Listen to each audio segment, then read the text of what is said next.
Okay, real quick, I'm going to show you how this base head garage holds the minimum voltage. So right now we got the supply off. We're just on the battery. So there's the heat gun.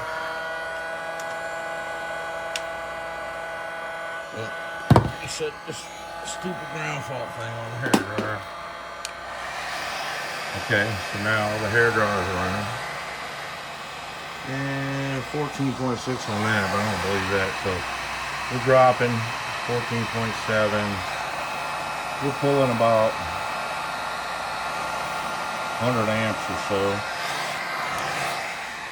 Let's see what it says here on the current meter. Turn the light on.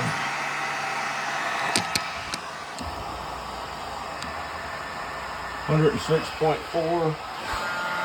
That says 107. That's pretty damn close. And that's before the shunt. More than likely, though, that's more accurate. And the voltage has dropped from 15 volts to 16.4. And we're running strictly on that vibration audio battery, guys.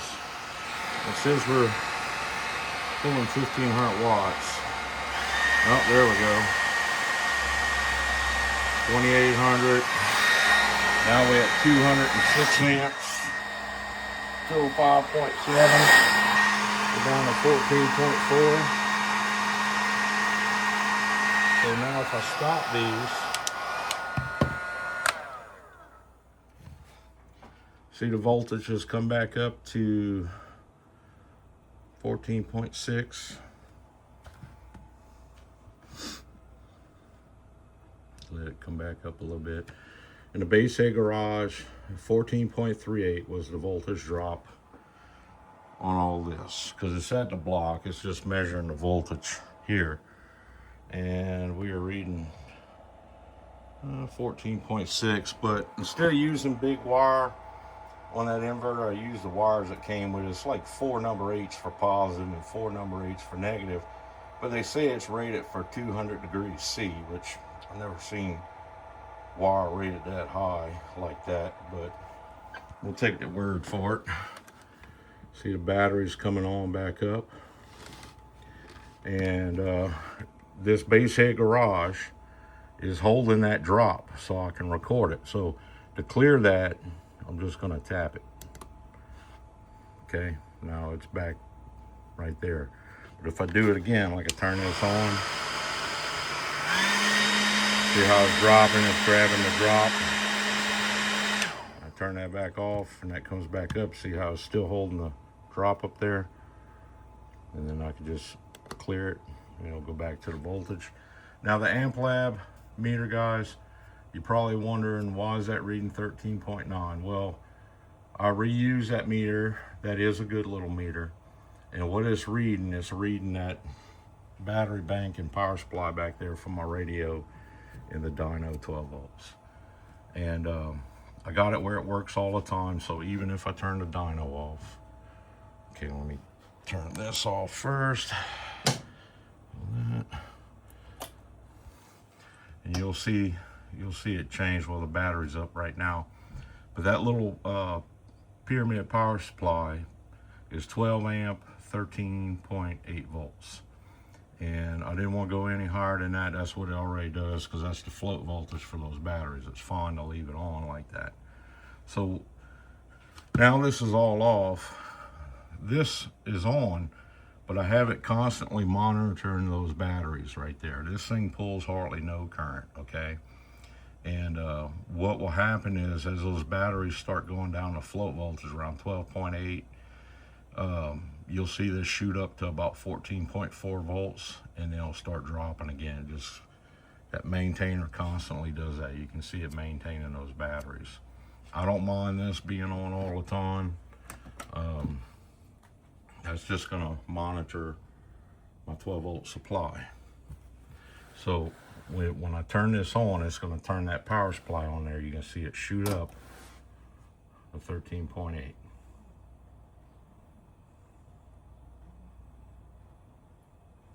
Okay, That's the power supply, 13.8, 13.9.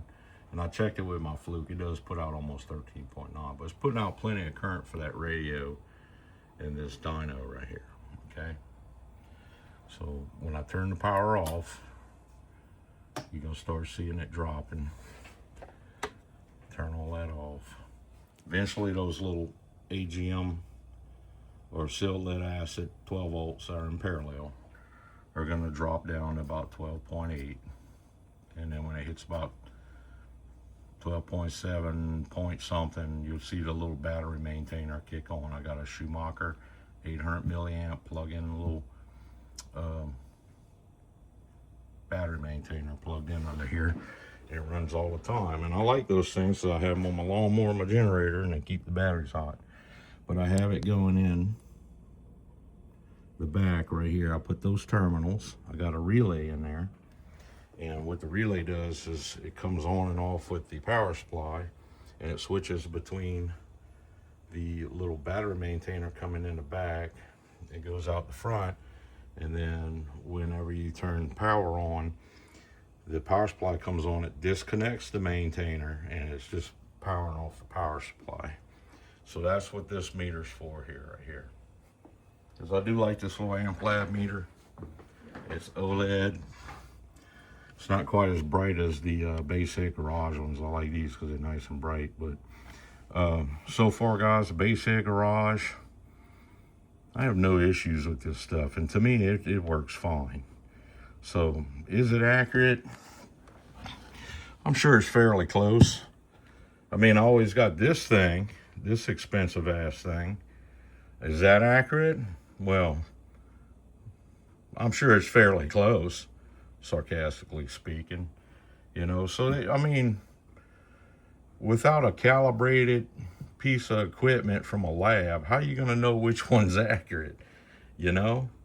So I don't know, the SPL lab stuff is pretty good too, but and term labs, but I mean, they all going to read a little something different, you know. So I'm happy with the basic garage stuff. The base AK puts out about what it says it does and what it should at 4, 2, and 8 ohms with enough voltage, okay, and power. And this battery, that's just a little 45 amp hour nickel manganese cobalt battery.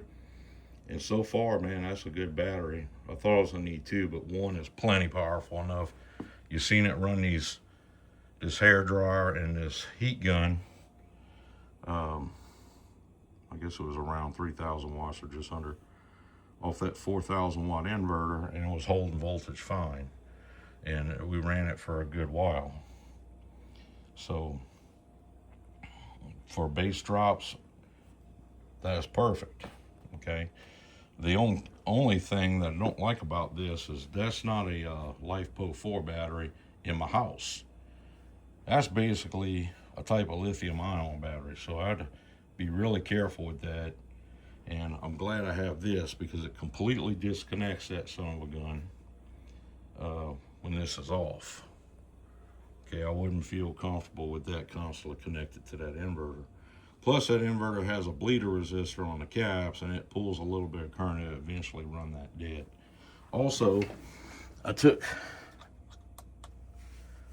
that little battery maintainer balancer off my other ones. I did talk to the guy at Vibration Audio about warranty. He said that's cool because this is the same current, it's 5 amps as the other one. I just told him I like this one because I can, you know, monitor the voltage and see the voltage of the cells.